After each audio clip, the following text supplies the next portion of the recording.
Welcome back to a video of mine. It's been a minute since I've posted a good video, at least. I've been doing some streaming. I've managed to. I posted a few of those streams, but not really a whole lot to keep up with you guys updated. But today we have something different. Something I gotta upload now because Man United Fulham just happened, and I am now officially late to the party. But we have a tier list. Oh my gosh, I already started it wrong. We have a ranking, or at least my predictions of the league season. Based off already this result today. We'll leave that there for the thumbnail. But in all reality, where's Fulham? There we go. This is as it is as of right now, but obviously this is the first game of many, so put those out of here for now. We'll start from, I think it's easy to just do my confident ones first and then move my way around. I think I feel like my top four is probably easiest to do, but I'm not gonna do that. I'm gonna start from the bottom with that one, and then that one, and oh gosh, you know what? If Wolves don't improve, Leeds are technically 21st because they were meant to be in the Premier League, but they fumbled the bag at the last minute. That's why they're here. But yeah, they fumbled also against Middlesbrough. Oh my gosh, that was terrible. But we move on. I think Forest. I just don't see really anyone else being relegated. Only one I see my closest is Brentford or maybe Leicester. But other than that, I think Leicester might even have enough to just stay up. I might be wrong, but I feel like it might be edging towards Leicester being below Brentford. I don't know why. I have no idea why, but Leicester should. I feel like, I don't know.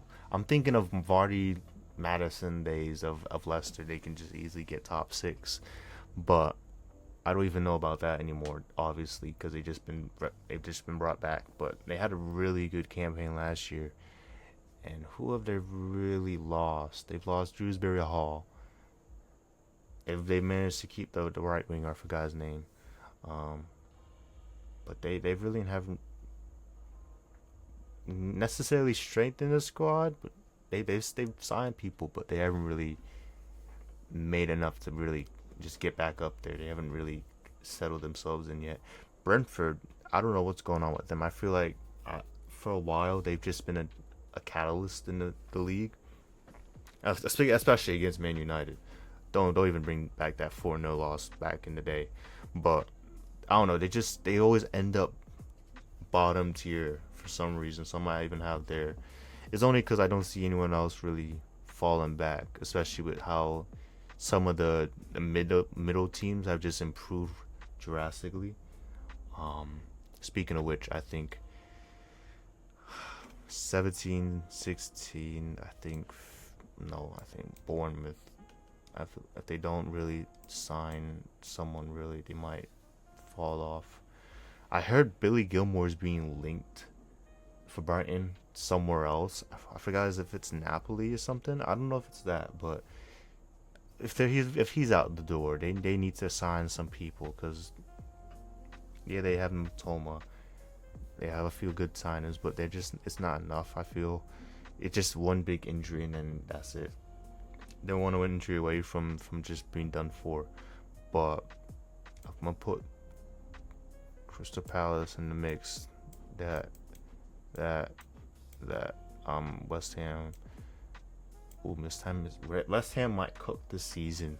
They've just snatched our right back and just slotted him in right there.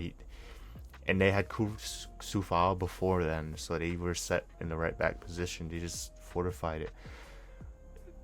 I don't know. I like Crystal Palace's squad even without Elise. Like, I don't know what it is. I don't know what it is. I don't know if it was the managers just doing it for them and the tactics are working, but if they keep Mateta, which I'm pretty sure it look like they are, as I don't really see him being linked anywhere, but maybe Spurs. But he just seems like he's set there for a minute at least. Fulham just lost, but I think they have a decent squad about these two, which leaves oh wait 14th, 13th, 12th, 11th, 10th. I might sneak Everton. Thing is, Everton's had a quiet transfer window. To be honest, I haven't really seen them really sign people, which is surprised. Like they just spent big that one summer, and they haven't really solidified themselves. They've lost Onana. Wow, yeah, I don't think, yeah. I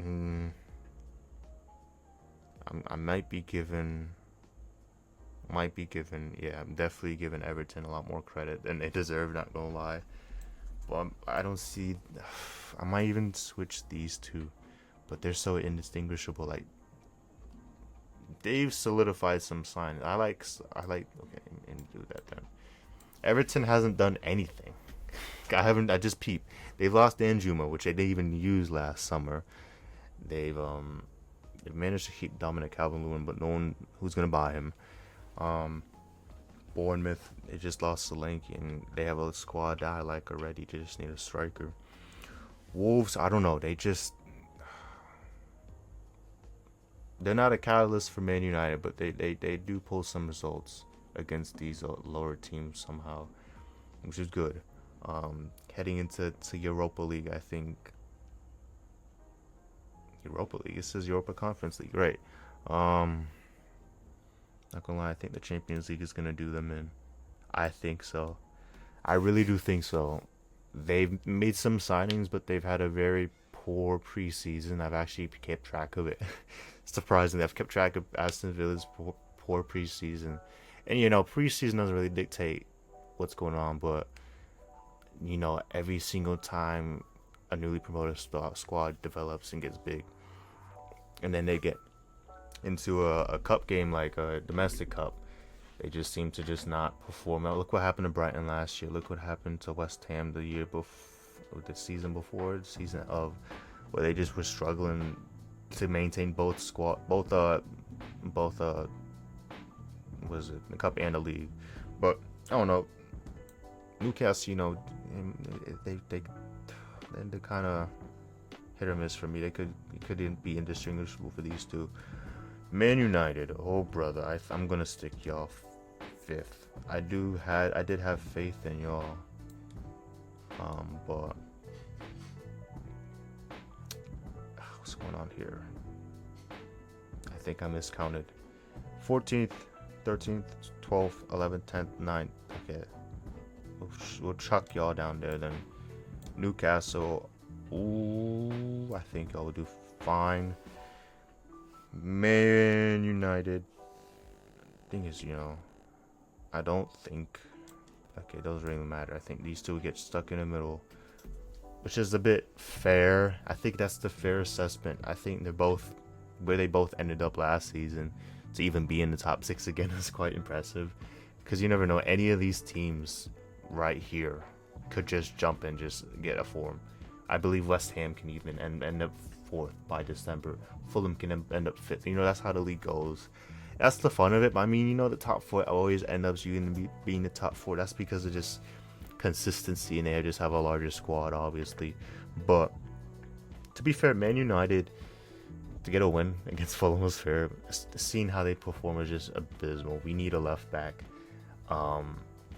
to occupy a left-footed left back, because we'll have another video for you guys. Let me ignore that. But, if they don't make some signings, Chelsea needs to offload half their squad. I'm pissed off with Chelsea, because they just have players just to have, like, I don't get why they're buying why, as a Chelsea fan in the comments, why are you guys buying João Felix?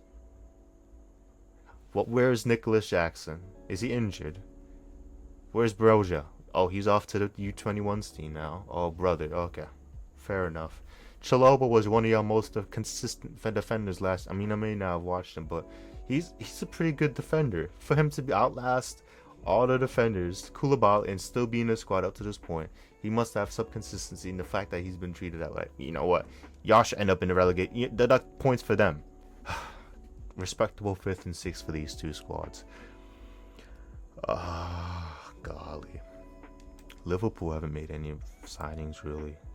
I like Tottenham's squad this season. I think they just fortified enough. And I like the two, Archie Gray and the was he Swedish? Bergvall? Him, I like him. I think that might edge Liverpool. I don't think Liverpool aren't doing anything. They were late to Zubameni and that hasn't even worked out.